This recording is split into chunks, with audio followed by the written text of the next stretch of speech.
What's up everybody, welcome back to another video. In this video, we're gonna fly to New York and chat with a few designers to see what they think about AI and how it's gonna affect our industry in the next several years. Is it gonna replace us or is it just gonna be a tool that we use?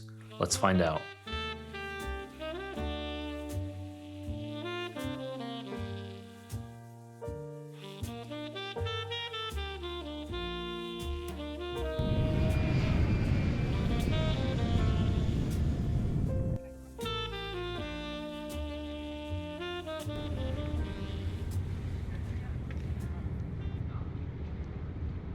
Hey, what's up everybody? I'm here with JJ. JJ, do a quick intro, tell us what you do and how you think AI is going to affect our industry in the next 5 years. Oh man. So I'm a product manager at BetMGM, mostly on the casino side, and I'm lucky enough to work with Ted in the big boy job. I see so much opportunity for AI for end-to-end processes, building products, building features, but specifically in the short term, it's so useful to help you cut down on tedious work that you don't like doing or work that's really hard to start. If you know the direction that you want to go and you have writer's block, or you're not sure how to synthesize your thoughts into something that makes sense end to end, AI has already been incredibly valuable for that. And I think as companies learn how to give AI better context on the problems that employees are solving, and as the employees learn to prompt better and fit it into their process better, really what it will cut down on is tedious work that you aren't interested in, so you could spend more time focusing on what really matters.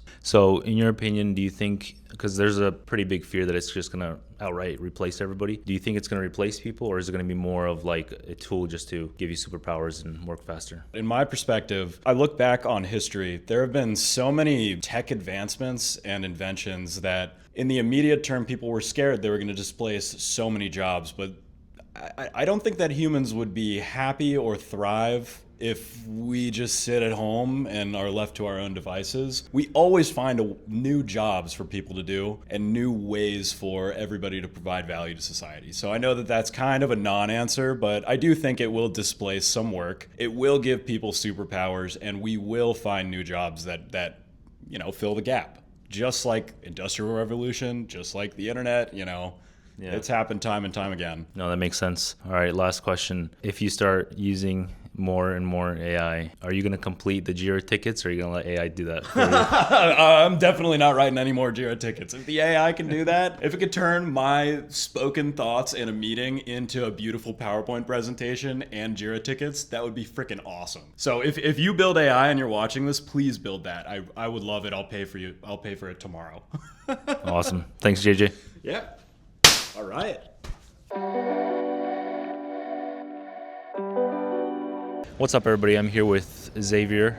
Xavier, give us a little quick intro of what you do and how do you think AI is going to impact our industry in the next 5 years? Yeah, hey, good to see you, Ted. My name's Xavier. I'm a UX designer and a UX product strategist. I think AI is going to have a lot of really powerful impacts on process in particular. I have a strong stance on AI being a tool that we use, not necessarily the means to the end. AI should be something that helps us sort of brainstorm, strategize, but ultimately it's just a tool, like I said. Similarly to language, if you speak Spanish, someone else speaks Spanish, we're human beings, we're going to have to connect to other human beings. AI is going to understand things that are sort of in a programming language, and so how we translate AI into then our human language is going to be crucial, and that's where the designer is always going to have a seat at the table. I love that answer.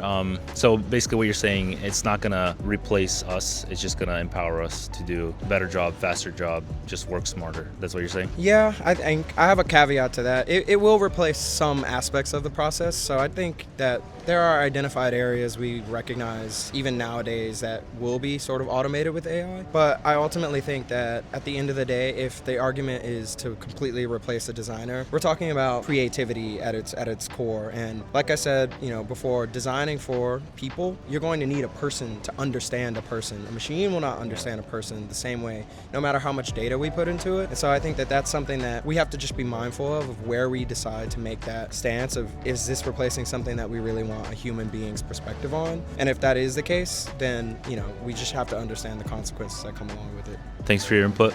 Yeah. Appreciate it. Yeah, absolutely, man. All right, bro.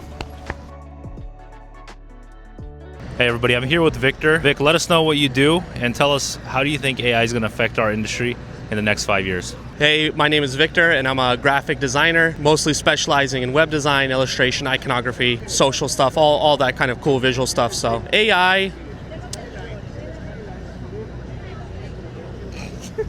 I think in the next 5 years, AI is going to be a great tool for designers. I know there's a big split right now in the design world. A lot of people love it. A lot of people hate it. I think AI is really great for us designers as a tool, and I think we should definitely be adapting to it instead of completely just shunning it and shooing it away. AI is not going anywhere, unfortunately, or fortunately for whoever. But with AI, I think it could be a great tool for us designers to kind of get through the tedious tasks. So I assume you already use AI in your design work, right? Tell us some ways that you use it that helps you get your job done. Yeah, I definitely use AI in my workflow. I use ChatGPT a lot. A lot of what I use ChatGPT for is not necessarily image generation, as some people would think, oh, you know, these designers are using AI to generate images for them. I kind of use ChatGPT as like a buddy to talk to, especially as a freelancer. You know, I don't work in an office setting, and you know, it's kind of hard maybe to like type up to somebody on Slack or email to kind of get their opinion. So I use ChatGPT as kind of like a companion, not in that sense, but like just asking some questions, and it's just a good way for me to bounce my ideas and kind of get something in response just from my head to kind of make those connections. So yeah, but I also do use it for some visual stuff, you know, maybe in the sketching process, but I don't really lean too heavily on the visual side of AI. So it's good for freelancers who might not always have a second opinion. When you work in a group setting, you have a lot of people throw ideas off. You just bounce it off GPT, get a second thought. Yeah. Nice, I like that. Awesome, well, thanks for doing this, and thanks. I hope you enjoyed that video. If you did, drop a like, subscribe. Let me know down below in the comments how you think AI is going to affect the future of our industry, and I'll see you next time.